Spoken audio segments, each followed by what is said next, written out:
Good evening मित्रांनो. आज आपण एक वचनाचा एक भाग बघूया आणि प्रयत्न करूया ते समजण्याचा. त्यातनं काय शिकायला मिळतं आहे किंवा त्यातून आपण काय घेऊ शकतो आहे हे बघूया. बायबलमध्ये जाऊया आपण. लूक शुभवर्तमान याचा 22वा अध्याय आणि वचन जे आहे ते 39 मी वाचतो. मग तो निघून आपल्या रीतीप्रमाणे जैतुनाच्या डोंगराकडे गेला आणि शिष्यही त्याच्या मागे गेले. तेव्हा त्या ठिकाणी आल्यावर त्याने त्यांना म्हटले, तुम्ही परीक्षेत पडू नये म्हणून प्रार्थना करा. मग तो त्यांच्यापासून सुमारे धोंड्याच्या टप्प्या इतका दूर गेला व गुडघे टेकून त्याने प्रार्थना केली. तो म्हणाला, हे बापा, तुझी इच्छा असली तर हा प्याला माझ्यापासून दूर कर.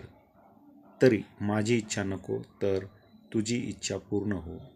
तेव्हा देवदूत आकाशातून येऊन आपणाला बलवान करीत आहे असा त्याच्या दृष्टीस पडला. पवित्र शास्त्रातलं हे जे वचन आहे, या वचनामध्ये येशू ख्रिस्त जो आहे तो गतसमनी बागेमध्ये आहे आणि जो दिवस उजडणार आहे त्या दिवसामध्ये त्याला पकडण्यात येणार आहे आणि त्याला क्रुसाचं जे दुःख आहे, वधस्तंभाचं जे दुःख आहे, ज्या यातना आहेत त्याला सहन कराव्या लागणार आहेत. आणि हे येशू जाणून होता आणि येशू ख्रिस्त याच्यासाठी प्रार्थना करतोय की हे पित्या, जर तुझी इच्छा असेल तर हा जो प्याला आहे माझ्यापासून टळू दे, पण माझी इच्छा नाही तर तुझ्या इच्छेप्रमाणे हे होऊ दे. तर याच्यामध्ये बऱ्याचदा जेव्हा आपण प्रभू भोजनाचा जेव्हा संदेश आपण बनवतो किंवा प्रभू भोजनाचं जे वचन आहे, यावेळेस आपण बघतो की येशू ख्रिस्त ही प्रार्थना करतोय आणि पित्याची जी इच्छा आहे त्याप्रमाणे व्हावं असं तो मागतोय. की त्याला म्हणतो की तुझ्या इच्छेप्रमाणे हो. त्याच्या पुढचं जे वचन आहे, वचन 43, ते आपण पुन्हा एकदा वाचूया. आणि त्या वचनामध्ये लिहिलेले आहे, तेव्हा देवदूत आकाशातून येऊन आपणाला बलवान करीत आहे असा त्याच्या दृष्टीस पडला. तर हे जे एक वचन आहे, या वचनामध्ये आपण बघतो की येशू ख्रिस्ताने प्रार्थना केली.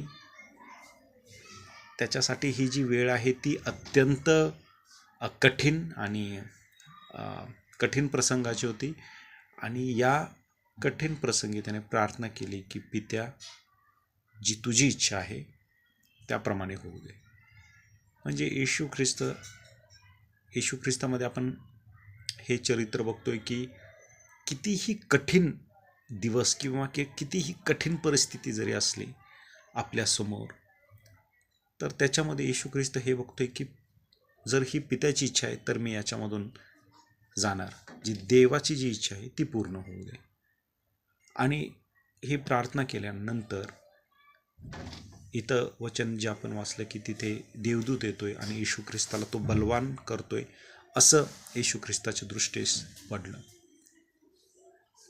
ह्या वचनाविषयी जेव्हा मी विचार करत होतो तेव्हा मला खूप प्रोत्साहन मिळालं की जेव्हा आपण ठरवतो की मी येशू ख्रिस्ताच्या इच्छेप्रमाणे चालणार, मी देवाच्या इच्छेप्रमाणे चालणार, तेव्हा देवदूत, स्वर्गदूत परमेश्वराकडून आपल्याला त्याच्यासाठी सहकार्य मिळतं. देवाची जी इच्छा आहे ती पूर्ण करत असताना, ती पूर्ण करण्यासाठीही आपल्याला पवित्र आत्मा, त्याचं वचन हे बलवान करीत असतं. म्हणजे याच्यामध्ये आपण एकटे नाही आहेत. आनंदाची गोष्ट काय की जेव्हा आपण देवाची इच्छा पूर्ण करतोय, परमेश्वराची इच्छा पूर्ण करायची तयारी दाखवतोय, त्यामध्ये आपण एकटे नाही आहेत. तर परमेश्वर आपल्याला सामर्थ्य देतोय, परमेश्वर आपल्याला बलवान करतोय. आणि ह्या गोष्टीकडेही आपण लक्ष देणं गरजेचं आहे. आपण एवढ्यावरती नको थांबायला की देवा, मला तुझ्या इच्छेप्रमाणे जीवन जगायचं आहे किंवा आज किंवा उद्या जे पण काही होईल ते तुझ्या इच्छेप्रमाणे होईल.